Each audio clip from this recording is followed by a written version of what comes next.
ሰላም እንዴት ናችሁ? የፖሊሱን ማን ገደለው ክፍል 6 ዛሬ አካፍላችኋለሁ። ሟች አጎስ የዛው አካባቢ ገጠራማ አካባቢ ተወላጅ እንደመሆኑ በዛች አካባቢ በገጠር አካባቢ ደምን በደም የመመለስ ልማድ አለ።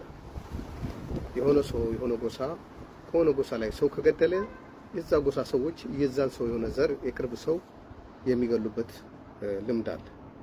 ያ ለረጅም ዓመት ሲወርድ የመጣ ልምድ ስላለ ምናልባት ይሄን ነገር አፕን አድርጎ ሊሆን ይችላል በሚል ወደ ገጠር ያሉት ወደ ሟች ዘመዶች መረጃ እንዲያሰባስቡ ኦሮምኛ ተናጋሪ የሆኑ ፖሊሶች ተመድበዋል። እነዚህ ክትትል አባሎች እንዲያጣሩ ነጥብ የተሰጣቸው የነሱ ጎሳ ከሌላ ጎሳ ግጭት ካለው ግጭቱ እስከምን የደረሰ ነው? በዚህ መሃል የጠፋ ነፍስ አለ? መበቃቀልስ ከትውልድ ትውልድ የጀመረ ከበፊት የመጣ ይኖር ይሆን?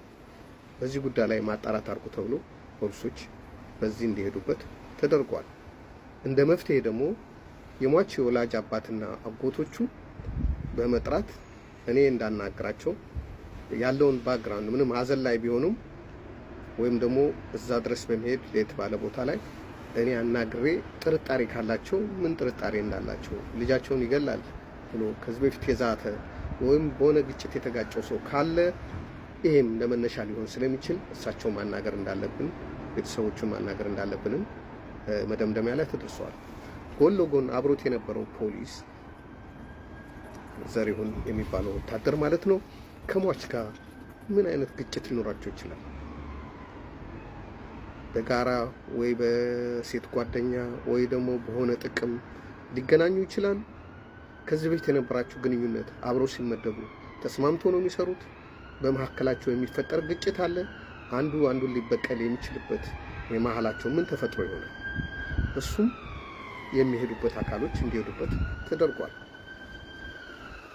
ሌላ በተጓዳኝ በግሉ ሟች የተጋጨው ሰው በግሉ ለመጠፋፋት የሚያደርስ ህይወት ለመጠፋፋት የሚያደርስ ግጭት ከማን ጋር ነበረው? ቂም በቀል፣ ጸብ ወይም በሆነ ምክንያት እሱን የሚፈልገው ሰው ነበር። በሱንም እንድንሄድበት ሰው ተመድቧል። እነዚህ ውስብስብ የሆኑ ነገሮችን ጠቅለል አድርጎ መስመር ያለው ምርመራ ለማድረግ ከሁሉም የሚመጡ ኢንፎርሜሽኖች ባለመናቅ ኢንፎርሜሽን አይናቅም አይደነቅም በሚለው የፖሊስ ሳይንስ ብሂል ሁሉንም ነገር እንመዘግባለን፣ እንሄድባቸዋለን። አጣርተን ባዶ መሆናቸው እስከምናውቅ ድረስ የምንንቀው ምንም ነገር አልነበረም። ይህ ሂደት እየተሰራ ሳለ ጎን ለጎን ደግሞ የአስክሬን ምርመራ እየተደረገ ነው። ሟች የሞተው በየትኛው ጥይት ነው? በሽጉጥ ጥይት ነው? በክላሽ ጥይት ነው? ምኑ ላይ በተመታው ጥይት ነው የሞተው? እነዚህ ነገሮችም እየተከታተልን ዳግማዊ ምኒልክ የአስክሬን ምርመራ የሰጠው መልስና ከዛ በኋላ የፌዴራል ፖሊስ ፎረንሲክ ምርመራ ከዛ ቦታ ላይ ካገኘው ጥይት ጋር አያይዞ የሚሰጠውን ትንተና እየጠበቅን ነው። በአጠቃላይ የቴክኒኩን ሂደት ለመከታተል ወደ አዲስ አበባ ፖሊስ ሄጄ እዛ ካሉት የቴክኒክ ባለሙያዎችና ኃላፊዎች ጋር ተነጋግሬያለሁ። የራሳቸውን መደምደሚያ ይሄ ቢሆን ይሄ ነው፣ ይሄ ቢሆን ይሄ ነው፣ የተኮሰው ሰውዬ እንደዚህ አይነት ቁመት ሊኖረው ይችላል፣ ከዚህ ርቀት ሊሆን ይችላል የሚል በግራፍ የተሰራ የራሳቸው ሳይንሳዊ የሆነ ድምዳሜ ለኔ ማብራሪያ ሰጥተውኛል።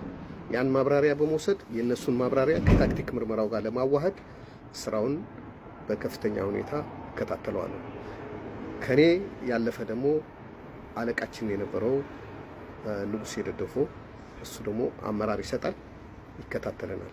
በሳል መኮንን እንደመሆኑ ብዙ ሳይንሳዊ ነገሮችን ያክሰን ነበረ። በዚህ ሂደት ምርመራው እየተካሄደ ነው። በዛ ምርመራ ላይ የተሳተፉት አባሎች ስማቸውን ለመጥራት ምናልባት ፈቃዳቸው ስለሌለ ወንድሜ ንጉሴን ስሙን ምጠራው ከፖሊስ ሙያ ወጥቶ በሌላ ስራ ላይ ስላለ ምንም ስለማይነካው ነው። ሌሎች ግን በስራ ላይ ያሉ ስለሆኑ አንዳንዶቹ ትልቅ አመራር ስለሆኑ በአሁኑ ሰዓት ያኔ መርማሪ የነበሩ ሰዎች ምናልባት ፈቃዳቸው ስለሌለበት ወይ ደግሞ ከኔ አስተሳሰብ ከኔ አመለካከት ጋር በተያያዘ በእነሱ ላይ ችግር ሊመጣ ስለሚችል ስለነሱ ስማቸውን አልጠቅስም። ምርመራው በሰፊው እየሄደ ነው። ቀንና ማታ በዚህ ጉዳይ ላይ ትኩረት ሰጠን እየሰራን ነው። ከአባሎች ጋር በምናደርገው ኢንፎርሜሽን ክትትል በስራ ላይ ሽሙጥና አሽሙር እንደበዛባቸው ይነግሩን ጀመር። ለምሳሌ ጨለማ ቦታ ወጣቶች ቆሞ ከሆነ ምን ታደርጋላችሁ ግቡ ሲባሉ እንገባለን፣ ቅድሚያ ራሳችሁን ጠብቁ እያለ በአሽሙር ሸነቆጣቸው ጀመር ሰው።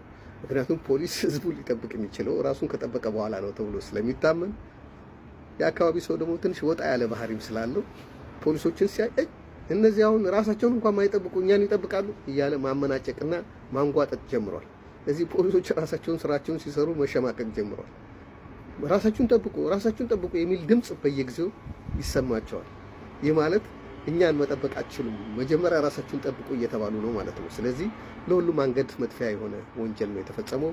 ወንጀሉን በእልክ ለመመርመር ለመከታተል ጥረት እያደረግን ነው። ክፍል 7ን በሚቀጥለው ተርክላችኋለሁ። ስላዳመጣችሁኝ አመሰግናለሁ። እግዚአብሔር ይስጥልኝ።